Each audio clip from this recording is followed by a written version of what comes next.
आज म तपाईलाई एउटा व्यावहारिक कथा सुनाउँछु। एका देशमा एउटा फलामको हँसिया, हतौडा, यो खुर्पाहरू बनाउने एउटा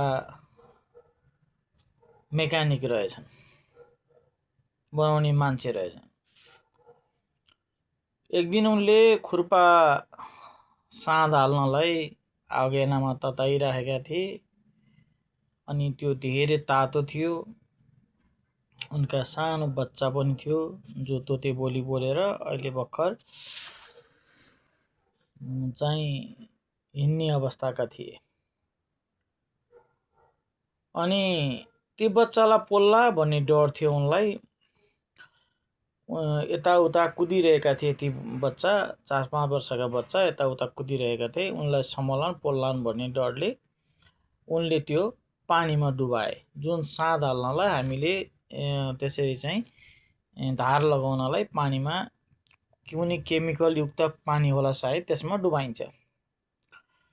यसरी डुबाए। बच्चालाई उत्सुकता लाग्यो, आएर सोध्यो, बुवा यसलाई किन पानीमा डुबाउनु भयो?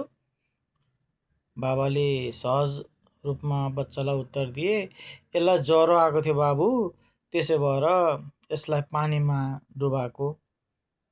ज्वरो आयो भने पानीमा डुबाउनु पर्ने रहेछ भन्ने कुरा उनको मानसपटलमा पर्यो त्यो सानो बच्चाको।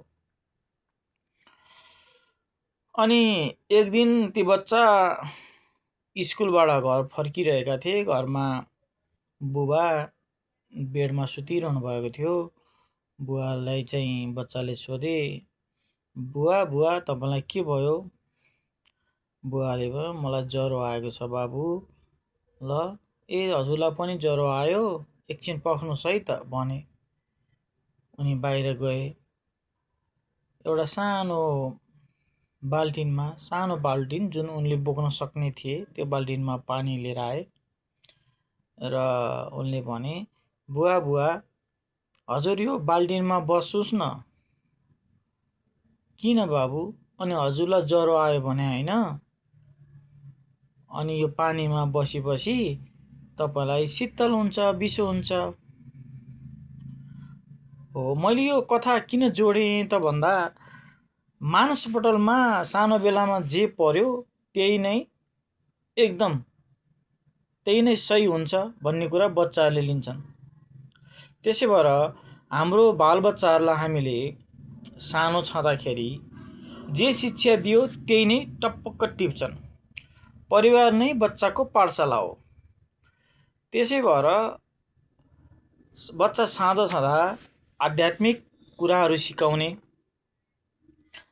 र व्यावहारिक ज्ञानका कुराहरू सिकाउने, अनुशासित भएर हिँड्न सिकाउने, अनुशासनका पाठहरू सिकाउने, नैतिक शिक्षा दिने काम गरियो भने कालान्तरमा बच्चा ठुलो भएपछि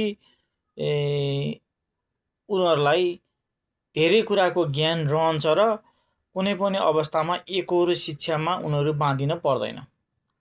जस्तो ज्वरो आयो भने पानीमा डुबाउनुपर्छ, बुवाले त उनलाई यो तातो छ पानीबाट चिसो हुन्छ भन्ने कुरा ज्ञान दिनु खोज्नु भएको थियो। तर यहाँ कस्तो लाग्यो त भन्दा ज्ञान अलि अर्कै हिसाबमा गयो। बच्चाले के बुझ्यो? ज्वरो आउँदाखेरि डुबाउनु पर्छ सबैलाई। मान्छेले डुबायो भने त मान्छे मरिन्छ। यो चाहिँ तातो चिजलाई पानीमा हालेर चिसो बनाउनु पर्छ, चिसो गराएको बाबु बनाए भए हुन्थ्यो। ज्वरो आएर मैले डुबाएँ भन्दाखेरि त बच्चालाई पनि बुवालाई डुबाउनु पर्छ भन्ने कुरा ज्ञान भयो। त्यसै भएर हामीले ज्ञान दिने बेलामा सही तरिकाले ज्ञान दियौँ भने बच्चाहरूलाई राम्रो हुनेछ। यो सानो एउटा कुरा मैले हाम्रो फेसबुकको प्लेटफर्ममा मात्र राखेँ। गुड नाइट, शुभरात्रि। यहाँहरूको रात एकदम मिठो सपनामा बगेर जाओस्। भोलिको दिन यहाँहरूलाई शुभकामना। By by.